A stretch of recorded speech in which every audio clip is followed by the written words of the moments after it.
बिस्मिल्लाहिर्रहमानिर्रहीम। Dear students, mathematics 10th class exercise 1.1 हम solve कर रहे थे। आज हमने उसका क्वेश्चन नंबर 3 स्टार्ट करना है। क्वेश्चन नंबर 3 का पार्ट नंबर 1 हम सॉल्व करेंगे। हमें एक क्वाड्रेटिक इक्वेशन गिवन है और आज हमने जो मेथड चूज़ करना है वेरी इंपॉर्टेंट मेथड है, बाय कंप्लीटिंग स्क्वायर मेथड। चूँकि क्वाड्रेटिक इक्वेशन के 3 मेथड हैं सॉल्व करने के। फर्स्ट मेथड जो है वो फैक्टराइजेशन है। हम प्रीवियस क्वेश्चंस में वो मेथड हम यूज़ कर चुके हैं। आज हमने कंप्लीटिंग स्क्वायर मेथड जो है वो सीखना है। नेक्स्ट इंशाल्लाह ताला क्वाड्रेटिक फार्मूले का क्वेश्चन हम सीखेंगे। तो डियर स्टूडेंट्स, याद रखना कि किसी भी क्वाड्रेटिक इक्वेशन को सॉल्व करना हो तो उसका स्टैंडर्ड फॉर्म में होना ज़रूरी है।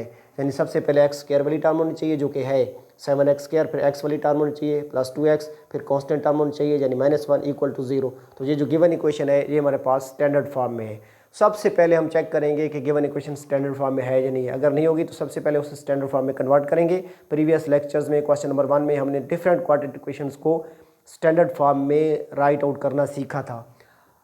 तो क्वाड्रेटिक इक्वेशन को जब हम कंप्लीटिंग स्क्वायर मेथड से सॉल्व कर रहे होते हैं तो सबसे पहला जो स्टेप है वो ये है कि एक्स स्क्वायर वाला जो कोफिशिएंट है यानी एक्स स्क्वायर का लेफ्ट साइड पे जो मल्टीपल है 7 एक्स के साथ मल्टीप्लाई हो रहा है, तो वेरिएबल के लेफ्ट साइड पे जो मल्टीपल होता है वो उसका कोफिशिएंट होता है। यानी एक्स स्क्वायर का कोफिशिएंट जहाँ 7 है, एक्स का कोफिशिएंट 2 है, क्योंकि 2 जो है लेफ्ट साइड से एक्स के साथ मल्टीप्लाई हो रहा है। तो हमने एक्स स्क्वायर वाली टर्म का जो कोफिशिएंट है कंप्लीटिंग स्क्वायर मेथड में फर्स्ट स्टेप ये होता है कि हमने उसको 1 बनाना है। यानी अदर देन 1 जो है वो एक्स स्क्वायर को कोफिशिएंट नहीं होना चाहिए। अदर देन 1 होगा तो जो नंबर भी होगा उसी नंबर से इक्वेशन की हर टर्म को डिवाइड कर देंगे। तो यहाँ हमने चूँकि यहाँ एक्स स्क्वायर को कोफिशिएंट चूँकि 7 है, 7 को 1 बनाना है तो 7 से जो है ईच टर्म को डिवाइड कर देंगे। डिवाइडिंग ईच टर्म बाय 7, हर टर्म को 7 से डिवाइड करेंगे। 7x² over 7 plus 2/7x minus 1/7 is equal to 0। तो 7 1 टाइम 7 क्रॉस हो जाएगा। x² plus 2/7x minus 1/7 is equal to 0। जब हम x² का कोफिशिएंट 1 बना लेंगे तो नेक्स्ट स्टेप ये होगा कि अगर हमारे पास कांस्टेंट टर्म क्वेश्चन में है और वो लेफ्ट हैंड साइड पे है तो उसको हम शिफ्ट कर देंगे राइट साइड पे। तो यहाँ हमारे पास कांस्टेंट टर्म है -1/7, तो इसको हमने शिफ्ट कर देना है लेफ्ट से राइट की तरफ। शिफ्टिंग कांस्टेंट टर्म, वो कांस्टेंट टर्म कौन सी है? -1/7 to right side we get -1/7 को लेफ्ट से राइट की तरफ शिफ्ट करेंगे। तो ट्रांसपोजिशन ऑफ अ नंबर का जो रूल है उसके मुताबिक जब भी किसी नंबर को लेफ्ट से राइट की तरफ शिफ्ट करें या राइट से लेफ्ट की तरफ शिफ्ट करें तो उसका साइन चेंज करते हैं। -1/7 है तो जब लेफ्ट से राइट की तरफ जाएगा तो +1/7 बन जाएगा। x² plus 2/7x is equal to 0 plus 1/7। -1/7 को शिफ्ट कर दिया, 0 में 1/7 को प्लस करेंगे तो हमारे पास 1/7 ही आ जाएगा। डियर स्टूडेंट, याद रखना कि 0 जो है वो एडिटिव आइडेंटिटी होता है। 0 में किसी भी नंबर को ऐड करें आंसर में वही नंबर आ जाता है। जब हम कांस्टेंट टर्म को शिफ्ट कर लेंगे तो next step completing square method में ये होता है कि स्क्वायर कंप्लीट करने के लिए ये जो x का कोफिशिएंट 2/7 है इसका हमने हाफ फाइंड करना है और हाफ फाइंड करके लेफ्ट और राइट बोथ साइड x के कोफिशिएंट के हाफ को ऐड कर देंगे। अब स्टूडेंट याद रखिएगा कि किसी भी नंबर का हाफ फाइंड करना हो तो हमेशा उसको 2 से डिवाइड कर देते हैं। चूँकि यहाँ x का कोफिशिएंट 2/7 है तो 2/7 का हम हाफ फाइंड करेंगे। तो 2/7 का हाफ फाइंड करने के लिए 2/7 को डिवाइड कर देंगे 2 से। 2/7 इज मल्टीप्लाइड बाई। अब याद रखिएगा कि जब भी साइन ऑफ डिवीजन को मल्टीप्लिकेशन में चेंज करते हैं तो जो नंबर डिवाइड हो रहा है यानी डिवीजन के बाद जो नंबर होता है उसका रेसिप्रोकल कर लेते हैं, यानी उसका डिनोमिनेटर को न्यूमरेटर बना देते हैं और न्यूमरेटर को डिनोमिनेटर बनाते हैं। चूँकि 2 का डिनोमिनेटर नहीं लिखा हुआ था 1 था, तो इसको जब हम इसका रेसिप्रोकल लेंगे तो 1/2 बन जाएगा। तो 2 से क्रॉस हो जाएगा 1/7, यानी 2/7 का जो हाफ होगा वो 1/7 होगा। तो 1/7 का जो स्क्वायर है लेफ्ट साइड पे भी ऐड कर देंगे, राइट साइड पे भी ऐड कर देंगे और यहाँ पे लिखेंगे एडिंग स्क्वायर ऑफ हाफ। 1/2 को हाफ पढ़ते हैं। Adding square of half of, इस मल्टीप्लिकेशन के साइन को ऑफ पढ़ेंगे, coefficient of x, coefficient of x that is, जो कि हमारे पास इस वक्त क्या आ रहा है 1/7 का square on both sides of equation number 1, चूँकि इसको इक्वेशन नंबर 1 हम राइट कर लेंगे, यानी x का जो कोफिशिएंट होगा उसका हाफ फाइंड करेंगे, उसका जो हाफ आएगा वो लेफ़्ट साइड और राइट साइड पे इक्वेशन नंबर 1 की लेफ़्ट और राइट साइड पे उसके हाफ का स्क्वायर जो है वो ऐड कर देंगे। तो अब हम राइट करेंगे x² plus 2/7x plus 1/7 square of 1/7 जो कि x के कोफिशिएंट का हाफ था उसका स्क्वायर लिया, इक्वल टू के फ़ौरन बाद हमारे पास 1/7 पहले से लिखा हुआ था और x के कोफिशिएंट का जो हाफ है वो हमारे पास 1/7 आया था, तो उसका भी स्क्वायर हमने लेफ़्ट और राइट पे ऐड कर दिया। जैसे ही हम x के कोफिशिएंट के हाफ का square both the side add करेंगे तो ये हमारे पास लेफ्ट हैंड साइड पे स्क्वायर कंप्लीट हो जाएगा, यानी ये बन जाएगा a² plus 2ab plus b²। तो स्टूडेंट्स हम जानते हैं कि a² plus 2ab plus b² जो होता है वो a प्लस b का होल स्क्वायर होता है। अब हमारे पास यहाँ x का स्क्वायर है तो ये a है और यहाँ 1/7 का स्क्वायर है तो ये b है, यानी a की जगह पे x लिखेंगे, b की जगह पे 1/7 लिखेंगे। और अगर 2/7x यानी 2ab वाली टर्म का साइन प्लस का है तो फिर a प्लस b का होल स्क्वायर बनेगा, तो यानी ये हमारे पास अमाउंट जो है वो बन जाएगी x प्लस 1/7 का होल स्क्वायर, x प्लस 1/7 का होल स्क्वायर, यानी ये बन गया a plus b whole square. और हमारे पास राइट साइड पे लिखा हुआ है 1/7 प्लस इक्वल टू के फौरन बाद लिखा हुआ है 1/7 प्लस 1/7 का स्क्वायर, ये हमारे पास 1/7 का स्क्वायर, तो 1 का स्क्वायर 1 ले लेंगे, 7 का स्क्वायर 7 टाइम 49। जब भी किसी नंबर का स्क्वायर फाइंड करना हो तो उसी नंबर को उसी नंबर से मल्टीप्लाई कर देते हैं। 1 का स्क्वायर 1 मल्टीप्लाई बाई 1 1, 7 का स्क्वायर 7 मल्टीप्लाई 7 49, तो 1/7 का स्क्वायर होगा 1/49।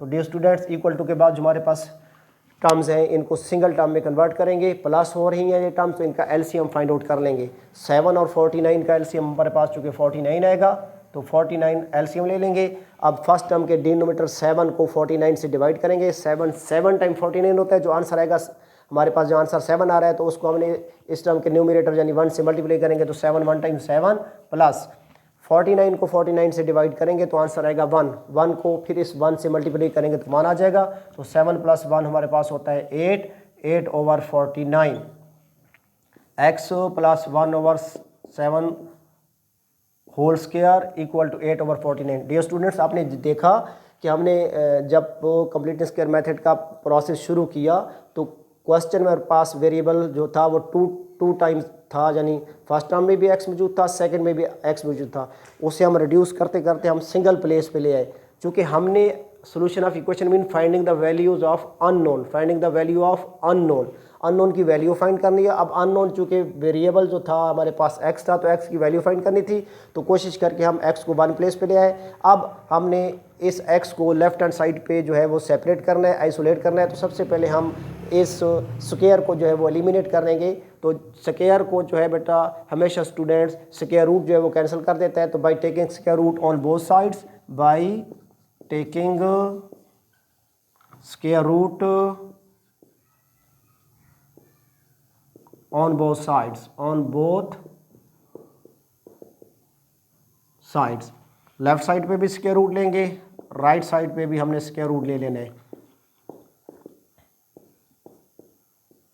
जब भी किसी कांस्टेंट का स्क्वायर रूट लेते हैं तो साथ प्लस माइनस पुट करते हैं, क्योंकि ये जो 8/49 है ये प्लस वाले रियल नंबर का भी स्क्वायर हो सकता है, माइनस वाले रियल नंबर का भी स्क्वायर हो सकता है, इसलिए प्लस माइनस पुट करेंगे। और जो कि लेफ्ट साइड पे भी स्क्वायर रूट लेना था तो स्क्वायर से स्क्वायर रूट कैंसिल हो जाएगा, हमारे पास बच जाएगा x plus 1/7 is equal to plus minus 8 का स्क्वायर रूट होगा 2 टाइम्स स्क्वायर रूट ऑफ 2/7। 8 को अगर आप देखें तो 8 जो है हमारे पास, चूँकि बेसिकली 8 हमारे पास होता है 4 मल्टीप्लाइड बाई 2, तो 4 का स्क्वायर रूट चूँकि 2 होता है 2 इंटू स्क्वायर रूट ऑफ 2, तो स्क्वायर रूट ऑफ 8 जो होगा वो 2 टाइम्स स्क्वायर रूट ऑफ 2 होगा। अगर आप गौर से देखें तो इक्वल टू के बाद हमारे पास 2 साइंस हैं, एक प्लस का साइन एक माइनस का साइन, तो अब यहाँ हम प्लस के साइन के लिए अलग राइट करेंगे, माइनस के साइन के लिए अलग राइट करेंगे। इधर आगे कंडीशन अप्लाई करके इधर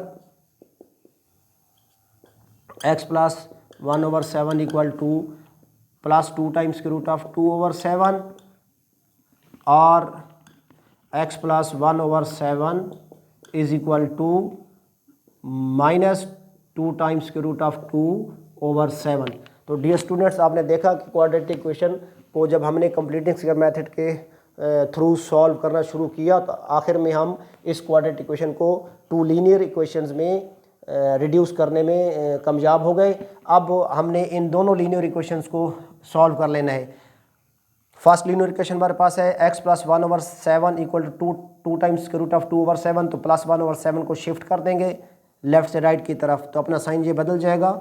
इज इक्वल टू फौरन बाद लिखेंगे -1/7, ये प्लस 1/7 था, इसको -1/7 लिख देंगे और शुरू में इक्वल टू के फौरन बाद यहाँ साइन नहीं था, ये प्लस था, तो plus 2 into square root of 2/7। अब हमने 7 और 7 का एलसीएम ले लेना है। हमारे पास एलसीएम 7 आ जाएगा। 7 1 टाइम 7 और 1 टाइम 1 माइनस और plus 7 divided by 7 1 multiply by 2 times के रूट ऑफ 2, वही आ जाएगा 2 टाइम्स के रूट ऑफ 2। तो डियर स्टूडेंट, एक रूट हमारे पास ये आ गया। सेकंड रूट जो है वो सेकंड लीनियर इक्वेशन को सॉल्व करने से आएगा। यहाँ प्लस का 1/7 है, इसको जब हम शिफ्ट करेंगे लेफ्ट से राइट की तरफ तो ये भी अपना साइन चेंज कर लेगा, यानी -1/7 बन जाएगा। x इज इक्वल टू -1/7, इसको पहले लिख लेंगे, -2 इंटू स्क्वायर रूट ऑफ 2/7। तो अब यहाँ पे भी हम एलसीएम लेंगे। 7 और 7 का एलसीएम 7 आएगा। 7 डिवाइडेड बाई 7 1 और 1 मल्टीप्लाइड बाई 1 चूँकि साइन माइनस था तो माइनस आएगा। और फिर 7 डिवाइडेड बाई 1 और 1 को -2 टाइम्स के रूट ऑफ 2 से मल्टीप्लाई करेंगे तो -2 टाइम्स के रूट ऑफ 2 आ जाएगा। डियर स्टूडेंट्स, ये सेकंड रूट हमें हासिल हो गया। अब हम इसका सोल्यूशन सेट जो है वो राइट कर देंगे। अब इसको आगे हमने इसलिए सॉल्व नहीं किया क्योंकि स्क्वायर रूट ऑफ 2 जो है वो प्राइम नंबर है और प्राइम नंबर का जब हम सोल्यूशन सेट फाइंड करेंगे तो वो हमारे पास पॉइंट में आ सकता है, इसलिए इसको अभी हम पॉइंट में आंसर नहीं निकालेंगे, इसका यही आंसर जो है वो रहेगा। Solution set is equal to first root जो था वो -1 प्लस 2 टाइम्स के रूट ऑफ 2/7 था, -1 प्लस 2 टाइम्स के रूट ऑफ 2/7 और सेकंड रूट है -1 माइनस 2 टाइम्स के रूट ऑफ 2/7। और अगर हम चाहें तो इसको कंबाइन फॉर्म में भी लिख सकते हैं कि -1 प्लस -2 टाइम्स के रूट ऑफ 2/7 इसका जो है वो सोल्यूशन सेट बन सकता है। तो डियर स्टूडेंट्स, हमारा आज का टॉपिक कंप्लीट हुआ।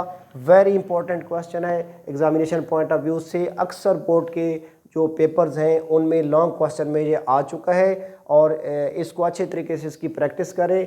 Practice makes the man perfect. तो याद रखिएगा कि जितनी अच्छी प्रैक्टिस करेंगे उतनी अच्छी तैयारी आपकी हो जाएगी। डियर स्टूडेंट्स, दुआ में याद रखिएगा। खुदा हाफिज़।